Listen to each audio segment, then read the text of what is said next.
Hello, everyone. Wait. Do we need to? Right. 3, 2, 1. Action, people. Hello, everyone, and welcome back to Tabletop Tales. Join us above the table. I am your host, Caden, I'm Cole. I'm Tyler. and today we are going to have a bit of a conversation about how to engage your players in your Dungeons and Dragons campaign, in your story. So, just starting off, a little bit of in-between sessions and before creating your world and before creating your narrative.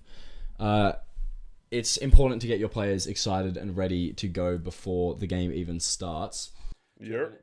Do you have any comments, Cole, about how you would get your players excited before the game starts? I don't think I do. I have no idea. I mean, getting them attached to the story and the world is the best way. I think we talked about that last time. It's just getting people emotionally invested is the best way to get people excited and energetic for a game, for the character. Just make it so they make something they enjoy and just want to play. Yeah. I think using session zeros and sort of having a big discussion throughout the table and involving the players' characters in the world, super important in creating an engaging story that not only the players... Engaging's fine, but you want them to be invested. Yeah. And to be invested, you need them to be, like, have no session zeros and have them emotionally connected to that character.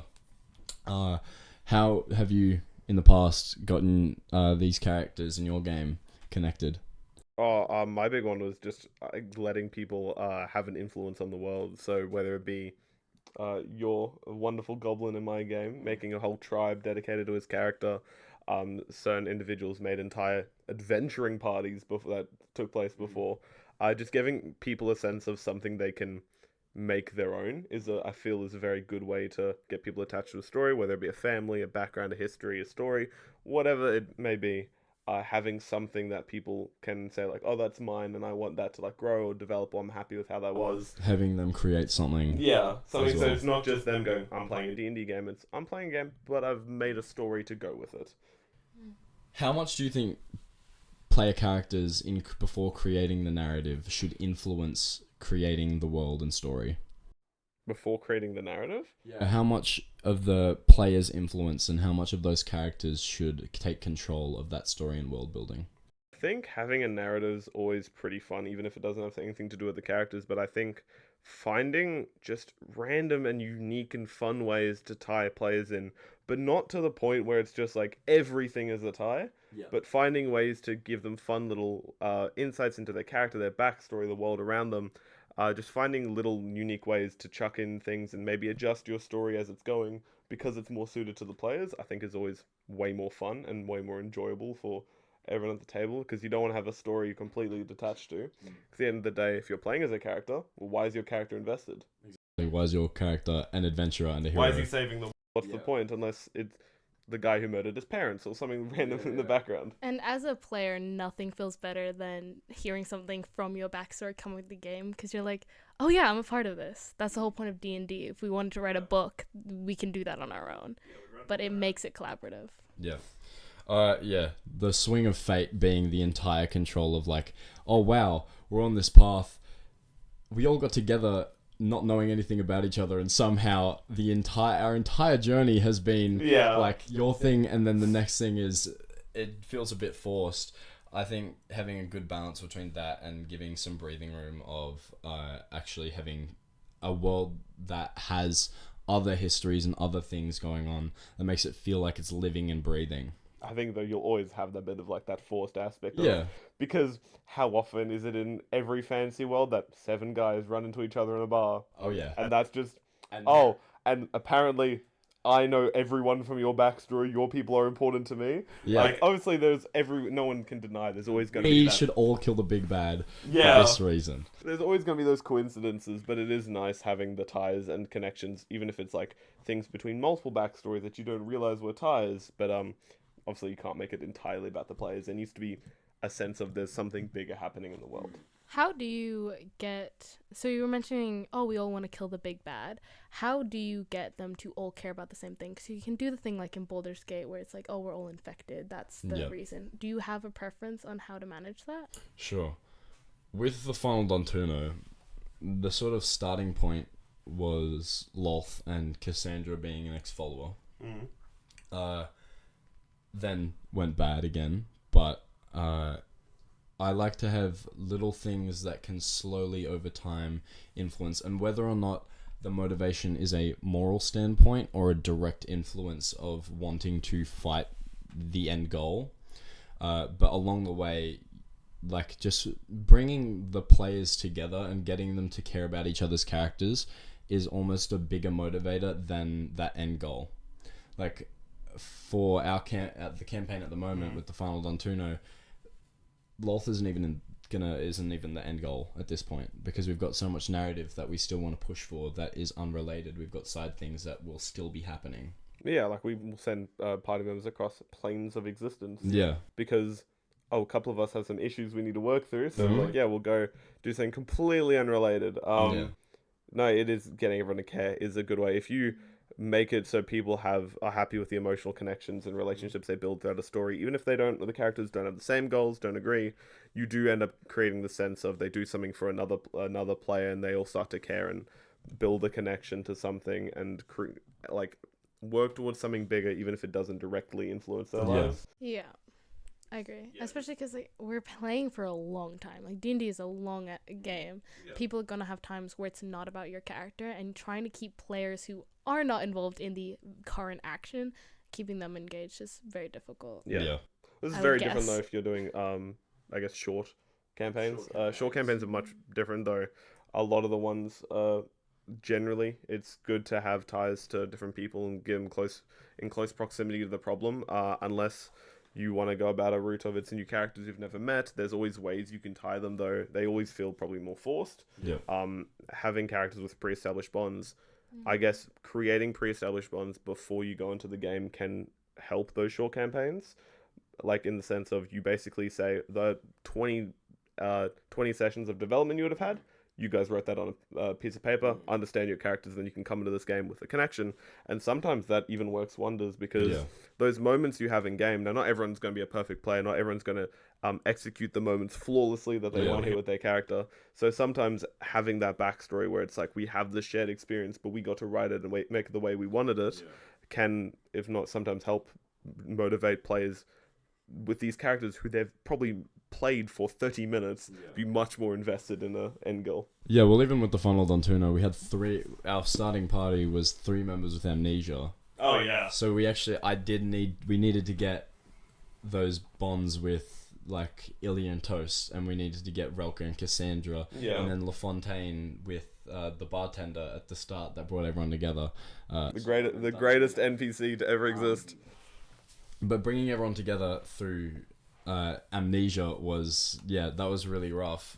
But I think Would you not do that again? Like you were banning amnesia? I'm not banning it. No, he banned it. No, he came to all of us and said, "Nope, you're not doing amnesia for the next campaign." Well, we could have won, but we've all decided not to. I think we all understand the value now. I mean, hey, I've got one in my game. Yeah.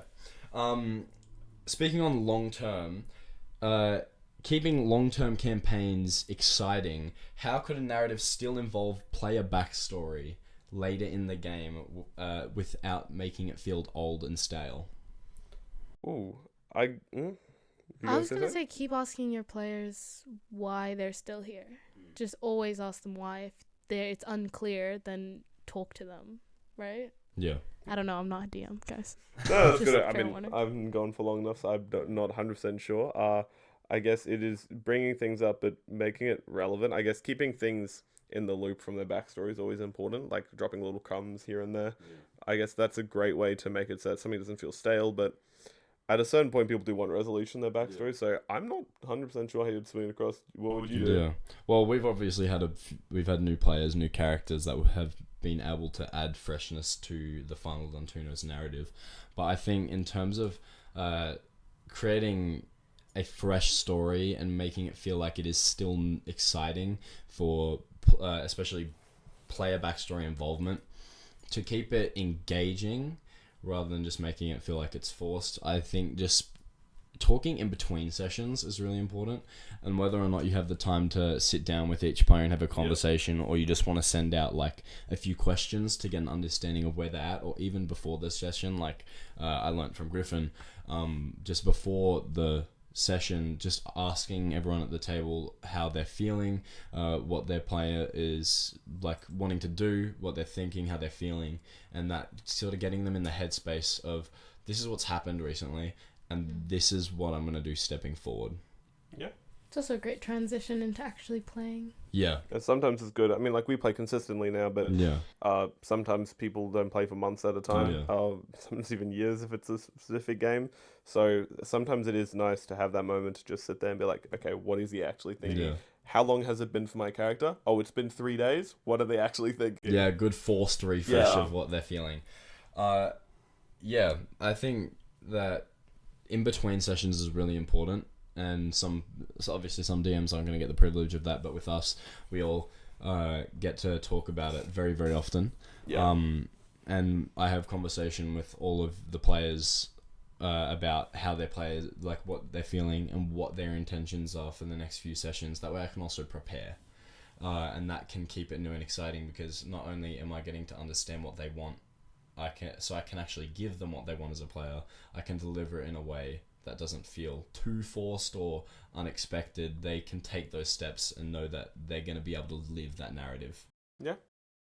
There's also, I guess, a difference though between sometimes you have to consider like what the player really wants versus can that happen? Yeah. Because sometimes there are limits to what a player wants. I want to become the god of magic. Yeah. Well, there's going to be steps to that. Yeah, Let's and talk about it. that might not happen for a while, but you can try. We can definitely get there. Yeah. Maybe. Maybe. I love that you can try. You can certainly try.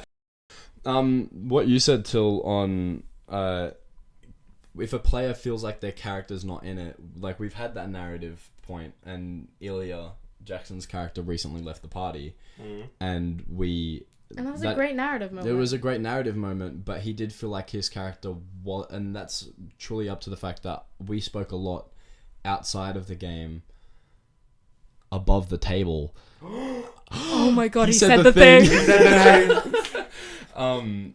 And I got to understand where Ilya's head was at, and Jackson not losing interest in playing him, but understanding that this child that joined the party and seeing his friends fall apart doesn't want to be there anymore.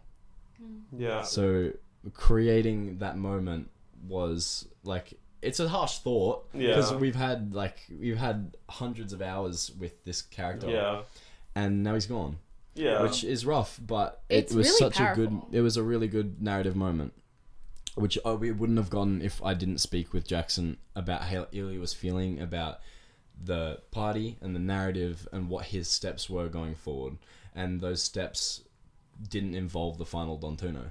Yeah, I mean, that's fair. At the end of the day, you do have to consider what would my character do. Like, as much as I, the player, want to keep my character involved, I love playing this guy, he's a badass. Would he stick around? Like, would they stick around? What's their point for being there? Like, as much as those connections are important, like as we were saying, that's how to keep someone attached.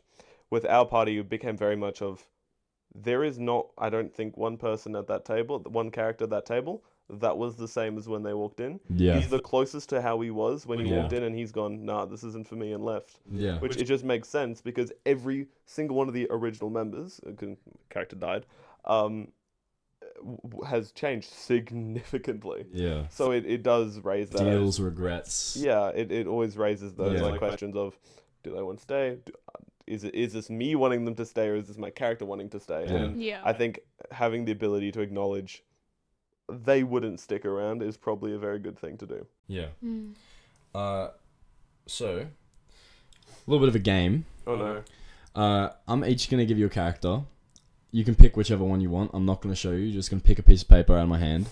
And I'm going to throw some scenarios at you. This is going to give you, for players, it's going to be a bit of understanding on... I'm terrified now. This has not been explained beforehand. It's going to be a bit of understanding on the responsibility of the player in understanding their investment. But for Dungeon Masters, it's definitely a tool, like at the start of the game or in between sessions, to help understand the important things and how to sort of giving those hints and moments to those characters. So pick which one you want. I feel like You pick first. Oh, thank you. Can we look? Yep. So I'm going to be giving you a scenario, and I want you to each give me just a little tidbit, maybe one at a time, on just a tidbit, one at a time, on how your character would be feeling about it. The game is called Why Should I Care? I like this. I like this a lot. As someone who is not as D&D, Pact with the Fiend, I assume that's just you're pacted with a fiend. Yes. Nothing more complicated. You're playing one. In Am I my actually? game, you're playing one. I'm Pact with the Fiend? Yes, you are. Oh. I'm about to get emotionally kicked off this invested to my podcast. character. I'm- Yeah, right. I am emotionally, not logically connected to the character. I don't understand how to play this game. Okay. Your patrons are devil. Yep. All right. So I do my best, guys. a village is being attacked by undead every night. The mayor offers gold for your help. Why do you care? Do you want to go first or shall I? I want to shake hands with the mayor. I want everyone to be cheering my name. That's the first thing I'm doing is, yes, I'm amazing. Look at my gold. Here you go. Play a song. Write a song about me. Damn. Nah, I'm not in for the gold. I'm this character in it for doing what is morally right, doing it for my values, my religious beliefs. Stands against everything as a person I stand for. I'd protect this village to my dying breath. Good stuff. The king has summoned you for a diplomatic mission to prevent a war. Why do you care? Yeah, I'll go I'll first. first time. Don't really too much unless I'm being paid. This one's That not changed a lot. Not in it for the gold. not even for the gold, but doesn't really matter too much to me. I mean, unless the war is against a little more knowledge on the war, but other than that, there's no real massive ties pushing me in a certain direction. I would want to be a leader of a battalion, and then I would agree to being a part of this if I got a really cool like cloak out of it, Oh, really cool. like a cloak. like red with Wow. the fluff on it, Wow. like really loud. Yeah. Leopard print? Oh yeah, obviously pink, bright pink, sparkles. Sparkle. My sparkles bright pink fiend cleric. Yes. You are hired to steal an artifact from a noble's mansion. How do you feel? Why do you care? Who's the noble? Is this a good person or a bad person? We'll say morally grey, a bit unsure. Nobody really knows Tax the true evasion. intentions. Yeah, Tax evasion. tax I evasion. mean, I'd do it. I mean, if I got enough money, I'd probably do it. I mean, I'm not. I could be swayed either way. It just depends on the reasons for it. I don't think I'd be as into it, but I think my character would be morally grey enough to do it. But I wouldn't be like, I would do it to get caught. If like I would make it a big thing, like Ocean's 11's it, and then Gotcha. everyone like finds out, and it's like I'd make it a big murder mystery thing. A rift to the astral plane has opened in the city's temple. Damn. Why do you That's care? not good. I'm protecting this temple. What temple is The it? universe is It ending. is a temple of the Raven Queen. I'm finding that portal. I'm jumping through that. I'm closing that thing. I don't care if I get caught in the crossfire or not. I'll jump through. That looks interesting. That looks fun. That looks like a That's a fun great character. time. What a great story that would be. Yeah. Oh no. Level That'd be pretty like good. 2 jumping through a portal to the astral Can plane. I keep this? Can I play this guy later? Sure. Let's do a one shot. Yeah, okay. So, a prophecy foretells a group of heroes who must seal away a returning evil. And lich, specifically. I mean, Why do you care? again, undead. Don't like them. They could be gone for all I care. I'd rather they stay out of this. So I'll definitely be there banishing that thing away. Is it? Wait, we have to get rid of it? Yeah. Do I like this? I don't know. Do you? I don't know. Why do you care? Why do I care that I have to banish a lich? Yeah, who's asking of ancient prophecy? I think I'd like that. That'd be cool. I'm 100% fulfilling That'd it. be cool. A pirate fleet is attacking merchant ships in the region. Why do you care? Do I care? That's a good question versus the small character sheet I've got here. Yeah. Mhm. Do I care? Do I care? Do I care? I mean, I never said there's anything inherently wrong about my character. Everyone likes to play the good guy every now and then. Mhm. Yeah, he'd probably get involved a little bit, somewhat. Not as like tied to as some of the other ones. But why does he care? Why does he care? That's a darn good question. There aren't many reasons to care. I mean, this character doesn't say that they like people. So, I mean, probably wouldn't really care that much. Power of why? I think he would just join the winning side. It didn't matter which. If he was on one side and they started losing, he would like immediately snitch, like immediately switch the other side in exchange for power and safety. Huh? I was playing a spy the entire time. I was always This was always the plan. Cole, would you like to introduce your character? Alright, cool. My name is Ekithus Wary. Sure, I'm a tiefling cleric, Grave Domain. All I have is they're a follower of the Raven Queen, and they've a distrust for authority. That's it. I didn't read part of my character sheet, so I didn't get... There's like 5 things on here, and I didn't read that he's an entertainer. Anyway, I'm a raggy Relrock, a goblin warlock, entertainer, pact of the fiend, and obsessed with fame. I didn't read the entertainer part, so I didn't include any of that. Still funny. Read your character sheet. You didn't have to admit that to us. None of us would have known. He's not an entertainer, guys. He's not an He's entertainer. not an entertainer. This was the plan from the beginning. I was always a spy. Sure. Anyway. Back to some questions. So That's cool. How'd you feel about that? I enjoyed it.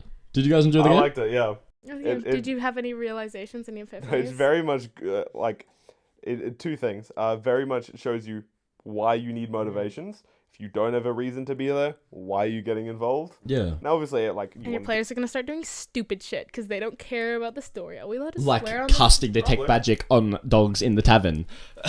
That was a very important part. Hold That's up, like one hold of the up, first things I learned. Hold up. I'm pretty convinced he's one of the gods of your world.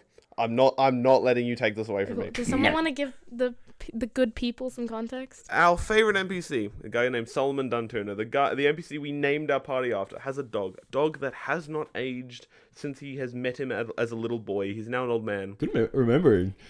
And Someone I cast takes detect notes. magic on that thing in like session 5. And he didn't reveal it all to me. We know that dog is magical, you son of a bitch. Almost blinding, Relka. I know. But you didn't tell me what it was. That's right. I want to know what the dog is. I'm coming back in campaign 2. In campaign 2... Oh, he better. Wait, can he be the big bad of campaign 2? Solomon's died of old age. Not the dog, though. Yeah, you're right. So, when it comes to creating a game, like, some of those questions were obviously a bit more tailored towards certain characters. nobility and undeath, and sort of giving that opportunity. Like, I could tailor the questions a bit more. But when asking players what kind of game do you want? Because we've got a decent variety of people around our table. I know that, like, when I talk to Tom about how Toast is feeling, all Tom thinks about is, how can I make Toast seem the most badass in every fight? That's pretty sick, though. Like, That's pretty fun, though. It fits yeah. it. He will have his music in at work and just be thinking about, how can I kill the big bad in the coolest way? Or a farming, as Tom may say. That actually is, though. But, like, we have some of our players who care more about political intrigue or investigating, or like the actual lore of the world, or maybe an RP. Yeah. There's such a big scope of what players want out of the game that you need to accompany for it all. Like, there's the dungeon crawling, there's the combat RP. Yeah. How would you balance what they want versus the story you want to tell? I think, first of all, just talk to your players, find out what people want. Yeah, and I because think you've had a few curveballs in your game alone, and we're not very far into it yet. Yeah, they are something else to deal with. The dog's hungry sandwiches. Yeah, you guys are very special indeed. I think the best way is to talk to your players, what they want, how do they like playing the game, what do they kind of want to get themselves involved in. And even if you have a story planned out, I think making adjustments is probably... It's a DM's job to me. I think if you're playing a game with a group of friends, you're all taking the time to play the game together. You should accommodate to what you want in your the world you're creating, but accommodate to how they want to play the game. Yeah. If they want to go specific ways to how they like to investigate, explore the story, how they like for major plot to be revealed to them, accommodate more to that because you'll be able to get more out of your players, Yeah. and you'll actually be able to get more out of your world and your story if you detour how you tell it. Yeah. How do you think your game's changed because of the decisions we've made so far? Obviously, we've made some decisions. Oh yeah, you guys There's have. a narrative that you've obviously pushed, but Mhm. we've spoken about what Fester wants, and Fester's a maniac and knowledge addicted and many things addicted. How have you sort of let that influence the story in a subtle way? Boy, it's not subtle. In my I don't plan that far ahead for mine. I kind of just roll the punches. I know where you guys are gonna end up. I kind of know how I want you guys to get there. Behind bars. Pretty much is how we're gonna get there. I pretty much just take how you guys like to play the game and the rest of the party and their interesting ways of Dates and crime and that. Actually, is Doc's Hungry Sandwiches. Fecal Dates matter. and crimes is dates and crime Good is probably times. just the dates, motto. crimes, and good times is just that's just my party. What a motto. Mm. That is actually banger. Dates, crimes, and good times. Oh, Can you do Lord. the potions? Whack. Potions, whack. Your alchemy, whack. Your formulas, whack. But me, I'm alchemy as fuck. Okay. I'm gonna put the video next to it. I'm so confused. What is this video? It's an old Vine. It's an old video. I think you'd recognize it. I I think you'd probably would, recognize but it. anyway. It's great. I just use how you guys like going about it. There's a few of you at the table who have different ways of investigating things. Whether it be a certain cleric at the table who likes to go about it certain ways and using old connections, and likes quite a bit of RP at the table to find out using these established connections from his backstory and everything to investigate and continue. Or you with your interesting means of investigation. It's mainly I just talk to everyone at the table and be like, well, how did you want to proceed with this? And from that, I've sort of taken in from knowing pretty much everyone for so long, who played D&D with them for so long. I've kind of figured out what they like to do, how they like to play the game, and I've just used that to deliver the story in the way that I think they'd best enjoy it. And if there's anything I need to change or a way they don't like it, I'll adapt to that. Yeah. Even beyond like whether they like the RP or the battle sides of things or whatnot, it's like, do your players like to play a fast game, get things done, feel productive? Like Mickey, for example, hates all the slow moments. She just is like, okay, what are we doing now? What are we doing now? I'm more chill. I want to look around the shop. I want to do things that don't really matter to the main story. Descriptions on RP that is a little bit. Camera will turn off. Well, Did it? and we're back. Technical difficulties. Yeah. In terms All of Tyler's fault. Yeah. In terms of adapting with players, I do think it is really important. Like, more than half of our conversations in our group are based on storytelling and D&D. So we have a lot of time and a lot of opportunity to be talking about Dungeons and Dragons and where we want to be and what like the plan is for even next campaign. We're talking about things now, back to the understanding what the characters want beforehand, and that's already influenced so much of the decisions I've made in creating the next continent. Yeah. And it gives me things I can put into Vabrica. On that world building, I saw this thing, I think it was by Pointy Hat, and I've really and I'm not I've familiar. been focusing Tip on of the hat. I've been focusing on that a decent amount with the new continent, and it's rather than seeing the cities and the towns as like as a city and like really diving into the governance and the economics and all of that, and like obviously it does give those themes, but the themes are really represented in what he called rides, and you want to build the city as if it's a theme park. Gotcha. And giving players things to do. Yeah. Like, the final Duntuno met in the tavern, and, like, the real story started at that stage outside. Like, giving the players things to do, like, those places and exciting things are really where the story and, like, little moments can come from. Yeah, I need to work on that. The city I've kind of put you guys all in is kind of like generic default first thing, and then That was Castonia at the start as well. yeah, and now I mean, it's got some fun stuff, but it's not stuff I can say.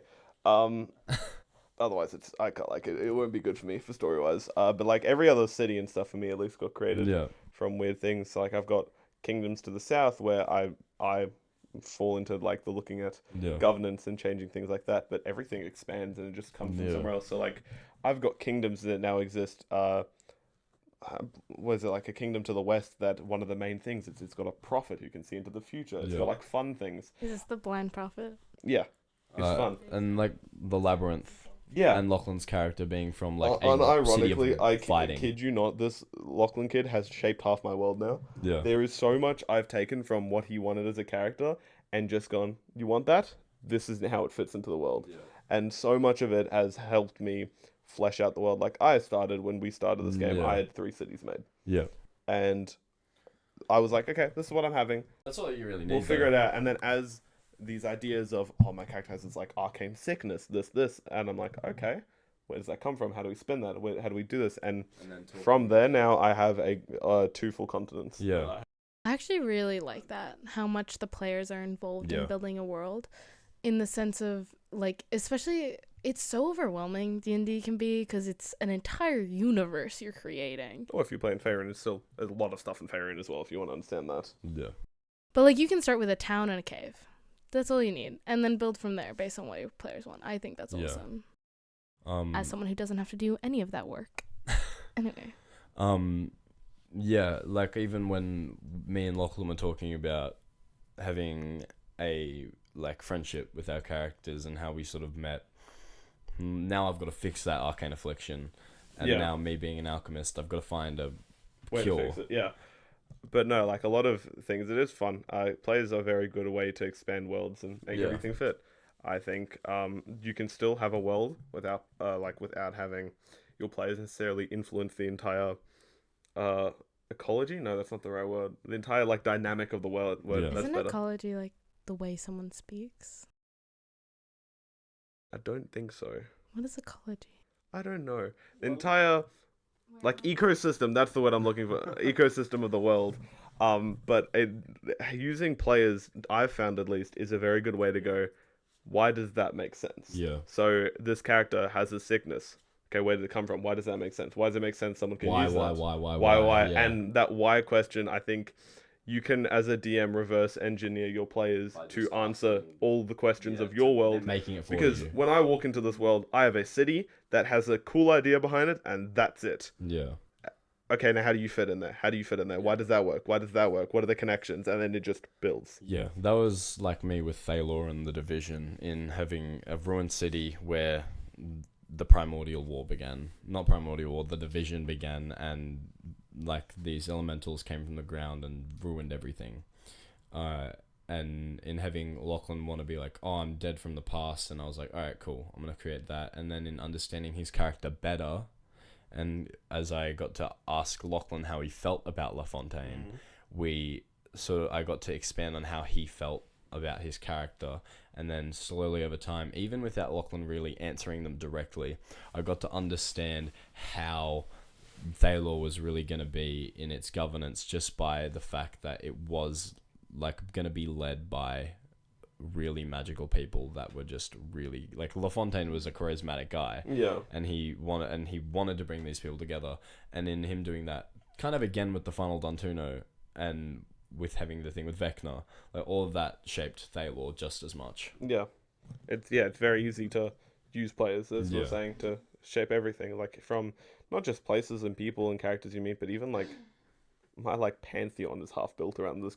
Not directly built in the sense of like, oh my god, my players control my pantheon, but in the sense of my pantheon got explained from players. Yeah. Made it easier to find how my world was created and all Yeah. the different things in it. Yeah. To avoid sounding like a broken record and to finish up this episode, if someone was a new DM or even a current DM who is struggling to get their players involved and interested in their campaign, what are some tips, advice, really short, just sentence, 2 sentences, that they could do right now to get their players more engaged? Where would you start? I don't think it takes very much. I think all you really need to do to get a new player to be invested in your story is just keep asking why is really easy, but I just like to involve them with the major plot points and like creating major plot points around, like, where does your character come from? Like, Yeah. it's just such really simple questions, but it is the asking why over and over again that will get you to a point of, back to the game, why do you care about this? Yeah, and that also helps them understand the world. If you say, where did you come from? Okay, well, what cities can I be from? Yeah. It They also can helps ask create questions back. Yeah. And then as they, like with you and Lachlan, you can ask questions, and then them asking questions back, you're gonna need to create answers on the spot, which are gonna create cool points. Yeah, and that's the cool narrative. other piece of advice I'd give is create opportunities for your players. Let them have the chance to stand out and find out what makes their character tick. Yeah. I think a big thing is you can have this backstory, have these characters, have these developments, but if you're given these moments, sometimes you just make a decision that sometimes doesn't even make sense for the character, but you make the character make sense eventually. Yeah. Yeah. Like, we've had so many, I think, weird decisions where you might look at it and be like, is that 100% what your character Yeah. would do? You've done it now. Yes, it is. We need Why? a why. And what Yeah. does this define about your character Yeah. now that they've made this decision? Awesome. Thank you for joining us above the table. That was fun. That was awesome. Awesome. Maybe this outro will actually save. Bye! Yay! That was good. That's fun. Alright, what's wait. the time?